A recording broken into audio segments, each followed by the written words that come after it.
প্রতিদিনের মতো আজ আমি এখন বানাচ্ছি লাঞ্চ। আজকে লাঞ্চে একেবারেই ঘরোয়া রান্নাবান্না।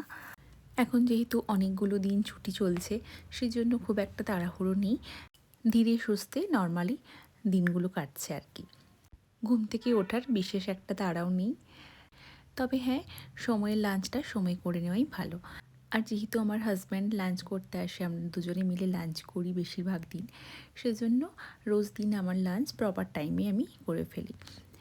আজকে যে রান্নাটা আমি দুপুরবেলায় করছি, পালং শাক আর কচু, এই রান্নাটা আমার বাপের বাড়ি এবং শ্বশুর বাড়ি দুই বাড়িতেই খুবই হয়। আর আমার মাও ভীষণ ভালো বানায়, আর আমার শাশুড়ি মাও ভীষণ ভালো বানায় এই রান্নাটা। এবং আমাদেরও সবার ভীষণ পছন্দের। ইভেন দেবায়নও বেশ পছন্দ করে এই রেসিপিটা। আমাদের বাড়িতে যখনই পালং শাক নিয়ে আসা হয়, এই পালং শাকটা 3 দিন ধরে রান্না হয়। কারণ অত পালং শাক একদিনে রান্না করলে পসিবলই না 3 জনে মিলে খেয়ে শেষ করা। আর এমনিতেও যে কোনো রান্না যতই কম করে করি না কেন, ঠিক একটু হলেও বেশি হয়ে যায়, বিশেষ করে আমাদের মতন ছোট সংসারে।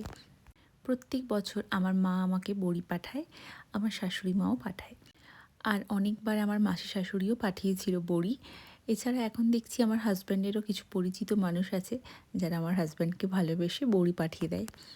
আর এই রান্নাটায় আজকে একটু বড়ি দেবো, সেজন্য ফার্স্টে বড়িটা ভেজে নিলাম, তারপরে 5 ফোড়ন দিয়েছি, পেঁয়াজ আর দিয়েছি একটু আদা বাটা। লাস্ট অনেকগুলো বছর এই ঠান্ডার সময়টা ওয়েস্ট বেঙ্গল যাওয়া হয়নি, তাই ঠান্ডার অনেক কিছু খাবার আছে যেগুলো ওয়েস্ট বেঙ্গলে মানে আমার বাবার বাড়ি বা শ্বশুর বাড়িতে গেলেই পাওয়া যায়। এমন অনেক কিছু রান্না আছে বা খাবার দাবার আছে যেগুলো কিন্তু ওই তীব্র ঠান্ডাতেই বেশি টেস্ট লাগে। আমরা সেই রান্না যতই এখানে করার চেষ্টা করি না কেন, সেই টেস্ট কিন্তু ওখানে গেলেই পাওয়া যায়।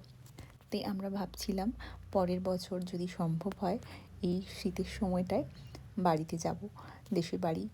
আজকে পালং শাক রান্নার সাথে সাথে বানিয়েছি একটু মাছ। আসলে না, বেশিরভাগ দিনই আমার বাড়িতে না ভেজ রান্না হয়। ভেজ বলতে মাছ মাংস হয় না, কিন্তু পেঁয়াজ রসুনটা খাওয়া হয়। কোনো বিশেষ পুজো আর্চার দিনগুলোতে পেঁয়াজ রসুনটা খাওয়া হয় না। আদারওয়াইজ ভেজ বলতে কিন্তু পেঁয়াজ রসুনটা মাঝে মাঝে কিছু রান্নায় আমি দিয়ে থাকি। বাঙালি হিসেবে মাছ খেতে সব থেকে ভালো লাগে আমার। মাছ ভাতটা আমার সব থেকে প্রিয়। কিন্তু এখানে মাছ খুব একটা না খাওয়ার একটাই কারণ, সব সময় খুব একটা ভালো মাছ পাওয়া যায় না।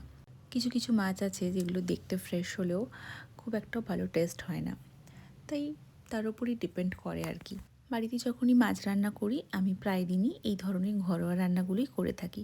খুব একটা মাছ নিয়ে এক্সপেরিমেন্ট করি না। রান্না বান্না করার পরে কিচেনের মশলার কৌটোগুলো জাস্ট একবার করে ওয়াইপিং করে দিলাম। এটা আমার বেসিক্যালি রোজ দিনেরই একটা হ্যাবিট। ছোটো ছোটো কিছু হ্যাবিটস কিন্তু আমাদের লাইফ অনেকটা ইজি করে দেয়। আর কিছু কাজ যদি ফেলে রাখি, সেটা আর পরে হয়ই না, এবং পরে করতে গেলে খুব সমস্যা হয়। এই রান্নাবান্না করার পরে কিছু ছোটো মোটো কাজ ওগুলো সেরে নিয়ে এখন করব আমরা সবাই দুপুরের লাঞ্চ।